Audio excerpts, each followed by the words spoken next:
नमस्ते दोस्तों, स्वागत है आपके अपने YouTube channel Aradhana and vlogs पे। दोस्तों आप लोग कैसे हैं? तो उम्मीद है कि आप लोग ठीक होंगे, अच्छे होंगे। दोस्तों आज की वीडियो में हम बात करेंगे कि गुरुवार के दिन हमें कौन सा कार्य है जो कि करना चाहिए जिससे कि हमारी कुंडली में जो है गुरु ग्रह जो है मजबूत होते हैं। दोस्तों हम सभी जानते हैं कि गुरु ग्रह जो है वो हमारे पति और पुत्र के कारक होते हैं। तो हमारे जीवन में जो है गुरु का स्थान सर्वोपरि होता है। और दोस्तों कुछ ऐसे कार्य हैं जो कि हमें गुरुवार के दिन नहीं करना चाहिए। तो ये तो सभी को पता है कि गुरुवार के दिन कौन कौन सा कार्य जो है नहीं करना चाहिए, जैसे कि अपने घर की डीप क्लीनिंग करना है, या फिर अगर आपका घर मिट्टी का है तो गोबर मिट्टी से लीपना, बाल धो के स्नान करना, नाखून काटना, बाल काटना इत्यादि। ये सारी जो छोटी छोटी चीजें हैं ये सबको पता होती है कि बृहस्पतिवार के दिन हमें ये सारी चीज़ें नहीं करना चाहिए। और दोस्तों और भी बहुत सारी चीज़ें होती हैं जो कि गुरुवार के दिन नहीं करना चाहिए, लेकिन आज की वीडियो में हम ये बात करेंगे कि हमें गुरुवार के दिन क्या करना चाहिए, क्या करने से हमारे गुरु ग्रह जो है वो मजबूत होते हैं। तो दोस्तों चलिए वीडियो को शुरू करते हैं और देख लेते हैं कि हम क्या कुछ कर सकते हैं गुरुवार के दिन। तो दोस्तों गुरुवार के दिन सबसे पहला है कि गुरुवार के दिन अगर वैसे तो हमें गुरुवार के दिन का व्रत धारण हमें ज़रूर करना चाहिए, लेकिन हम किसी कारणवश धारण नहीं कर पाते हैं, और या फिर बहुत सारे हम व्रत करते हैं तो इस चक्कर में भी हमारा जो है बहुत सारा व्रत हो जाता है। अगर हम गुरुवार के दिन व्रत धारण नहीं कर सकते हैं तो भी हमें कुछ नियम है जो कि हमें अपना लेना चाहिए, और हर गुरुवार के दिन वो कार्य हमें करना चाहिए। इससे भी हमें फ़ायदा होता है और हमारे कुंडली में गुरु ग्रह मजबूत होते हैं। दोस्तों ज्ञान और बुद्धि के कारक जो हैं वो गुरु बृहस्पति को ही माना गया है, और साथ ही साथ देवताओं के जो गुरु हैं वो भी गुरु बृहस्पति ही हैं। दोस्तों गुरुवार के दिन भगवान विष्णु की पूजा की जाती है, तो अगर हम व्रत धारण नहीं करते हैं तो भी हमें केले के वृक्ष में जो है वो मतलब पूजा पाठ करना चाहिए, जल देना चाहिए।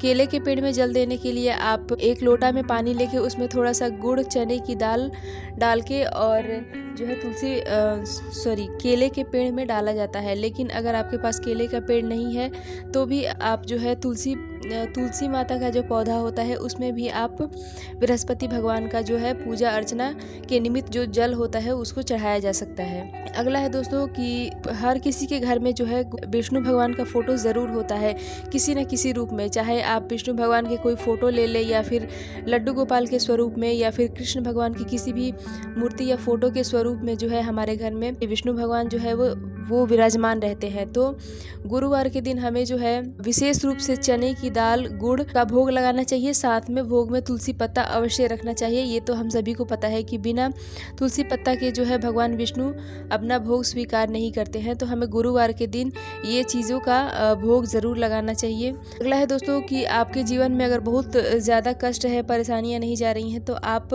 विष्णु सहस्त्र नाम का पाठ शुरू करें। वैसे तो हमेशा ये पाठ करना चाहिए, लेकिन अगर आपके पास समय नहीं है तो आप सिर्फ गुरुवार के गुरुवार भी ये पाठ जो है कर सकते हैं। दोस्तों अगला है कि हर गुरुवार के दिन हमें अपने नहाने के पानी में हल्दी डाल के जरूर स्नान करना चाहिए, क्योंकि इससे जो है हमारे कुंडली में गुरु जो है वो मजबूत होते हैं।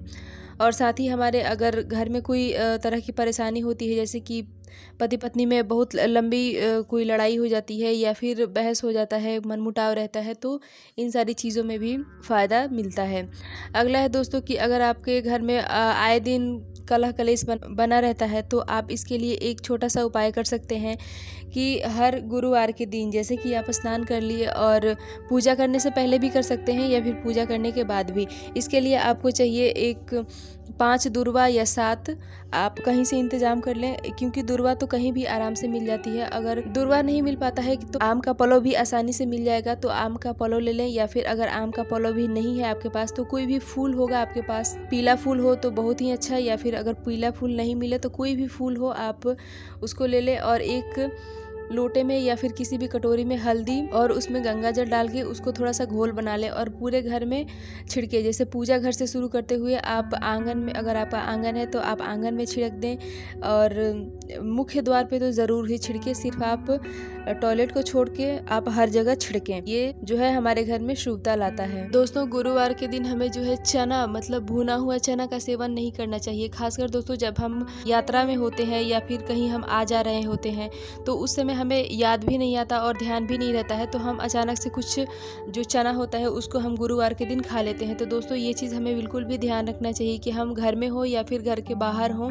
हमें जो है गुरुवार के दिन किसी भी कंडीशन में जो है भुना हुआ चना नहीं खाना चाहिए। दोस्तों इससे हमारे गुरु ग्रह जो है वो कमज़ोर होते हैं। दोस्तों लेकिन ध्यान देने वाली ये बात है कि गुरुवार के दिन हमें चने की दाल का बना कोई भी एक व्यंजन हमें अपने घर में ज़रूर बनाना चाहिए। आप कढ़ी पकौड़ा बना सकते हैं या फिर हलवा या कुछ भी एक चने का दाल का एक व्यंजन हमें गुरुवार के दिन ज़रूर बनाना चाहिए। ये खाना बहुत ही शुभ होता है। दोस्तों गुरुवार के दिन बहुत सारी चीज़ें खरीदना शुभ होता है, लेकिन बहुत सारी चीज़ों को नहीं खरीदना चाहिए। जैसे कि धारदार चीज़ें होती हैं, जैसे कि सुई हो गया, चाकू हो गया या फिर कोई ऐसी चीज़ें जो कि नुकीली है, जिसे उसको हमें गुरुवार के दिन नहीं खरीदना चाहिए।